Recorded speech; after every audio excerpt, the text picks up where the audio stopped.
10h35, fini l'affluence. Fini le flot constant de voyageurs. C'est une heure plus calme. Une heure vraiment plus calme? À voir. Laïla souffle un peu, mais pas longtemps. On vient d'annoncer un colis abandonné.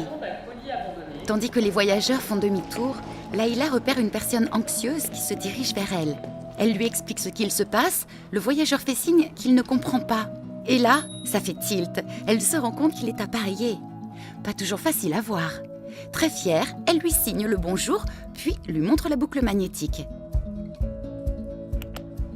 Maintenant, quand elle parle, il comprend. Le voilà rassuré. Stéphanie aime être devant les machines de vente. Ce qui lui plaît, c'est de se sentir utile.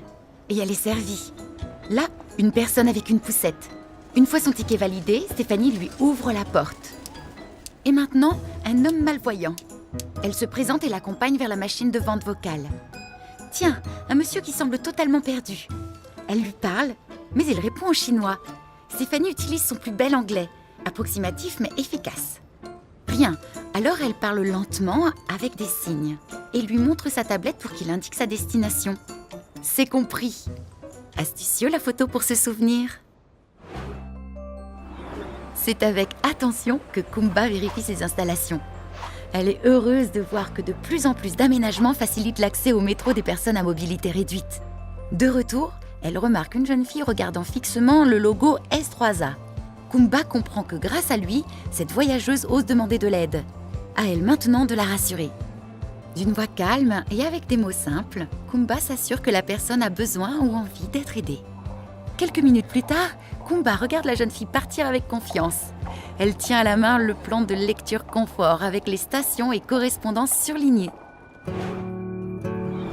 Bonjour, contrôle des billets. Patrick voit une femme avec une canne. Madame, où descendez-vous? Avez-vous besoin d'aide? Il se souvient de la première fois où il a accompagné un malvoyant. Il était inquiet de ne plus se rappeler les bonnes pratiques, les bons gestes métiers.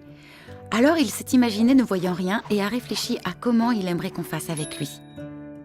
Une technique très efficace. Bonne journée! Patrick est rassuré de savoir que s'il y a un imprévu, elle sera informée par ses collègues. Cela fait 4 jours et 3 heures que Walid est papa d'une petite Anissa. Autant dire qu'il est aux anges et un peu dans les nuages. Mais plus le temps de rêver, un jeune homme en fauteuil venant de la ligne 14 se présente à lui. Il va à Torcy. Walid informe la gare de son arrivée et l'accompagne jusqu'à son RER pour mettre la passerelle. Quelle dextérité! Il le regarde avec admiration, tandis que le jeune homme lui confie qu'il se prépare pour les JO. Et Walid, déjà d'imaginer regarder les JO avec sa fille.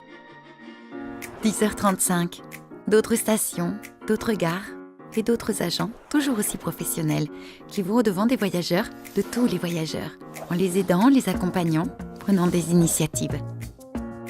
Une heure calme, une heure riche en rencontres, en sourires, en engagement et en plaisir. Celui d'être utile à tous. C'est ça, la relation de service.